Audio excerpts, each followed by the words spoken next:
Hello everybody, today I will be talking about my review for Avatar Fire and Ash. This is the third movie in this trilogy. I think they're even planning to do more movies. James Cameron has been cooking these out, and I don't think they've filmed the fourth one yet, but they're definitely already have written it. But I'm just going to talk about my main thoughts about this movie and like what I thought worked and what I thought didn't work. I meant to make this video a couple days ago, but I did not do my out of theater reaction, so this is going to be basically this is my main thoughts about the movie. So we're going to start with just the visual, like how it actually looked in the theater, because I thought it looked amazing. This movie, I saw it in IMAX 3D, and honestly, I don't really like 3D movies too much. Most of the time I've seen 3D movies, they have just been like distracting because I have the glasses on and it just like starts hurting my nose, and it's just like I can't see the full like peripheral of the screen. It like shrinks it. So I'm kind of like a little bit of an like IMAX hater, or not IMAX hater, sorry, 3D hater. I don't love 3D movies, but with this one I will say it worked. I saw this in a recently renovated IMAX laser theater, and I think they had just gotten new IMAX 3D glasses, so there was no smudges on the glasses, because that's been another problem with these 3D glasses that I've had, are like, yes, they work, but there's like pixelated stuff on the glasses, and it like gets in my way from seeing the actual screen. But this one, these were like new. They were renovated and they looked crystal clear, so there wasn't any like buffering with my eyes and the screen. It felt very, it almost felt like glasses weren't there. So that, I will give this a big thumbs up. That's the 3D, it was worth it. Now, I know they did like the certain like frames per second. I don't know, maybe it was like 60 frames per second or something, and I think it worked for some scenes, but there were some other scenes where I was just like, this looks weird. Like, it looks like it was like lagging almost. Like, I felt like I could see like the frames. Honestly, I don't know how, but I felt like I could see it. Maybe that's just like me in the back of my mind knowing that that I could see, or like knowing what the frames per second was. That it was like faster than it should have been, like 24. But there were moments, and it wasn't like this throughout the whole movie, but I could see moments where I could tell something was off. So visually, I liked it. I thought it was great. And honestly, or not honestly, but obviously, all the CGI and all the Avatar people looked amazing. Like, I will never understand how they bring something like this to life. It does still look a little bit weird to me when they bring Spider, who's like the main human character, into this, and he's like with these 9-foot tall beings, and that still looks a little weird to me. But when it's just Avatar people in the actual movie, it doesn't bother me at all, and it looks very, very realistic. So visually, I liked it.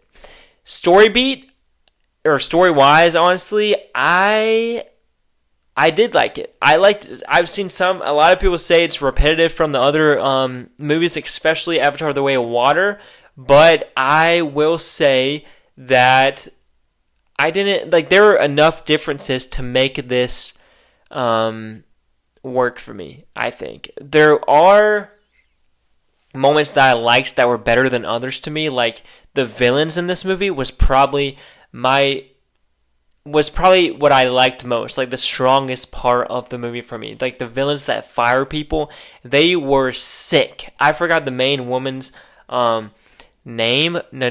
Natari or something like that. I don't know what it was, but she was awesome. And her whole like clan, how they're like the fire ash people, I loved it. Like, they were, for me, I think the best villains since obviously the general was a good villain, but this was like a whole new, it reminded me of the Kingdom of the Planet of the Apes, like the whole clan, like Proximus Caesar's clan, how they were just like barbaric and just they were just evil. You know what I'm saying? They were just evil, and I liked villains that like have no wishy-washiness about them, so I really did enjoy that part. But with speaking about villains who have wishy-washiness, the general in this was making me so mad.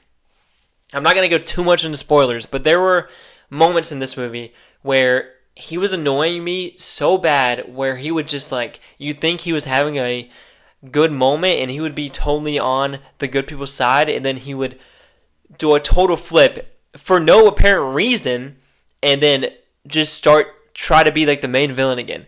And it doesn't make sense because you could see his brain like turning, like whether to do good or bad, and he just always ends up doing bad. But in this movie, no, I don't want to spoil anything, but at the beginning of the movie, he has a moment where he's helping the good guys, and we're like, okay, maybe he's gonna be like this his whole movie, but then he just comes back and he's just the same old terrible person. But I would accept that if we saw like a reason for him to change like that, but there wasn't a reason. It just came out of nowhere and it just didn't make any sense. But so the general in this, I was honestly annoyed at. That's why I like the Fire people so much, because they had no like wishy-washiness about them. Okay, so let me see. I have some notes right here, so I'm gonna read off these of some things that I could have missed. But the runtime. Okay, the runtime in this was probably its weakest thing for me, I think. Because I did not think this needed to be 3 hours and 19 minutes or whatever it was. It was way too long. I think it would have been way better if it was like 2 hours and 20 minutes or something. Or maybe even like 2 hours and 30 minutes. But 3 hours, like, there was a lot in this movie that could have been cut out, honestly, I think. I'm trying to think if there's anything else without getting into spoilers. This does get me excited for the next couple movies because I can kind of see the direction they're going to go in with this, and I'm excited for it. I really am. But overall, I'm going to rate this movie an 8 out of 10. I gave the first movie a 9, and I gave this second and third one an 8. Both of them an 8. I think it's a good movie. I don't think it's a great movie. I think it could have been a great movie if it was shorter and if some of the things I talked about in this would have worked better. One thing I will say is Spider, probably the most annoying character I've ever seen in these movies ever. He's so annoying. I know some people like Spider, but I know also a lot of people do not like him, and I am one of them. That every time he's on screen, I'm just like, I don't care about you, and I don't want you to be here. Nothing against the actor. I like the actor, but goodness gracious, he's annoying in these movies. But those are my thoughts. But the question is for you. What do you think about this movie? Have you seen it yet? Are you going to see it? Let me know your thoughts. Comment down below. But I will ask you, please subscribe to the channel. I'm at like 900 subscribers now, so please subscribe. I'm trying to get to 1,000 before the end of the year, and that is very close. I know. I'm trying to get to 1,000, and so please subscribe. It helps a lot. If you're watching this video and this is your first time watching me, please hit that subscribe button. Just one button. It will really help me out. Comment down below your thoughts. Thank you so much for watching. Like this video. I will see you next time.